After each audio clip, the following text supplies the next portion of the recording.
അതെ, കേറ്ററ്റ് എക്സാമിന് ഒരു ചോദ്യം ഇതിൽ നിന്നായിരിക്കും. അപ്പൊ ആ ചോദ്യം നമുക്കങ്ങ് പഠിച്ചാലോ? പഠന വൈകല്യങ്ങൾ എന്നുള്ള പോർഷനിൽ നിന്നുള്ളതാണ്. അപ്പോൾ നമുക്ക് ചില കോഡുകൾ ടിപ്സ് ഒക്കെ വെച്ചിട്ട് അങ്ങ് പഠിക്കാം. ഓക്കെ. എഴുതാനുള്ള വൈകല്യം, ആലേഖന വൈകല്യം അല്ലെങ്കിൽ റൈറ്റിംഗ് ഡിസബിലിറ്റി. ഇത് ഏതാണ്? ഡിസ്ഗ്രാഫിയ. എഴുതാനുള്ള വൈകല്യം അല്ലെങ്കിൽ ആലേഖന വൈകല്യം.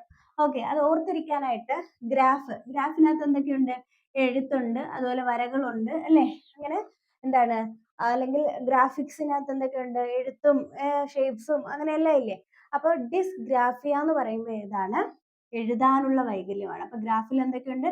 എഴുത്തും വരകളും ഒക്കെ ഉണ്ട്. അപ്പൊ എഴുതാനുള്ള വൈകല്യം അല്ലെങ്കിൽ റൈറ്റിംഗ് ഡിസോർഡർ എന്ന് പറയുന്നത് ഏതാണ്? ഡിസ്ഗ്രാഫിയ. ഓക്കെ, സെറ്റാണേ. അടുത്തതാണ് വായനാ വൈകല്യം അല്ലെങ്കിൽ ഭാഷാ വൈകല്യം, ഭാഷാ പ്രശ്നങ്ങൾ. ഓക്കെ, അപ്പൊ വായിക്കാൻ പറ്റാത്തത്, ഭാഷാ പ്രശ്നങ്ങൾ, ഇതെല്ലാം ഏതാണ്? ഡിസ്ലെക്സിയ. ഓർത്തിരിക്കാനുള്ള കോഡ് പറഞ്ഞു തരാം. നമ്മളെല്ലാവരും ലെക്സി പേന യൂസ് ചെയ്തിട്ടുണ്ടായിരിക്കും, അല്ലെ? ലെക്സി പേന നമ്മളെല്ലാവരും യൂസ് ചെയ്തിട്ടുണ്ടായിരിക്കും. ഈ ലെക്സി പേന വെച്ച് എഴുതുമ്പോൾ ഒരു പ്രശ്നമുണ്ട്. കുറേ നാളുകൾ കഴിഞ്ഞിട്ട് നമ്മൾ ആ ബുക്ക് തുറന്ന് നോക്കി കഴിയുമ്പോൾ എന്താ, ഇത് ഇങ്ങനെ പടർന്നിരിക്കുന്നത് കാണാം. നമുക്ക് എന്ത് ചെയ്യാൻ പറ്റത്തില്ല? അത് വായിക്കാൻ പോലും പറ്റത്തില്ല. ഏത് ഭാഷയാണെന്ന് പോലും അറിയാൻ പറ്റാത്ത രീതിയിൽ പടർന്നിരിക്കും. ഓക്കെ, അതാണ് ഡിസ്ലെക്സിയ. ഓക്കെ, അപ്പൊ ലെക്സി പെൻ വെച്ച് എഴുതുമ്പം നമുക്ക് എന്ത് പറ്റും? അത് വായിക്കാൻ പറ്റത്തില്ല, ഏത് ഭാഷയാന്ന് പോലും അറിയാൻ പറ്റത്തില്ല എന്ന് ഓർത്തിരിക്കുക. ഓക്കെ, മനസ്സിലായോ? അപ്പോ എന്താണ് ഡിസ്ലെക്സിയ എന്ന് പറയുമ്പോൾ ഏത് ഭാഷയാന്ന് പോലും അറിയാൻ പറ്റത്തില്ല, ഭാഷാ വൈകല്യം.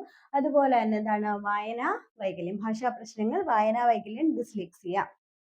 ഇനിയോ പേശി പ്രവർത്തനത്തിലെ വൈകല്യം, അതിനെ പറയുന്നതാണ് ഡിസ്പ്രാക്സിയ. ഓക്കെ, ഡിസ്പ്രാക്സിയ പേശി പ്രവർത്തനത്തിലെ വൈകല്യം, മോട്ടോർ കോർഡിനേഷൻ ഡിസോർഡർ. അതെങ്ങനെ ഓർത്തിരിക്കുക എന്ന് വെച്ച് കഴിഞ്ഞാൽ, പേശി പ്രവർത്തനങ്ങൾ നമുക്ക് കൺട്രോൾ ചെയ്യാൻ പറ്റുന്നില്ല എന്നുണ്ടെങ്കിൽ നമ്മൾ എങ്ങനെ പോകും? പ്രാഞ്ചി പോവും. എങ്ങനെ പോവും? പ്രാഞ്ചി പോവും. അപ്പൊ പേശി പ്രവർത്തനത്തിലെ വൈകല്യങ്ങൾ വഴി നമുക്ക് എന്ത് ചെയ്യും? നമ്മൾ പ്രാഞ്ചി പോവും. അങ്ങനെ ഓർത്തിരിക്കുക. പ്രാക്സിയ എന്താണ്? പേശി പ്രവർത്തനത്തിലെ വൈകല്യം. ഓക്കെ, പ്രാക്സിയ പേശി പ്രവർത്തനത്തിലെ വൈകല്യം. അടുത്തത് സിമ്പിൾ ആണ്, ഗണിതത്തിലെ ബുദ്ധിമുട്ട്, കാൽക്കുലേറ്റ് ചെയ്യാൻ അറിയത്തില്ല. കാൽക്കുലേഷൻ ആണല്ലോ ഗണിതം. അപ്പൊ കാൽക്കുലേറ്റ് ചെയ്യാൻ അറിയാത്ത അവസ്ഥയാണ് ഡിസ്കാൽക്കുലിയ, അല്ലെങ്കിൽ ഗണിതത്തിലെ ബുദ്ധിമുട്ടാണ് ഡിസ്കാൽക്കുലിയ. ഓക്കെ ആണേ.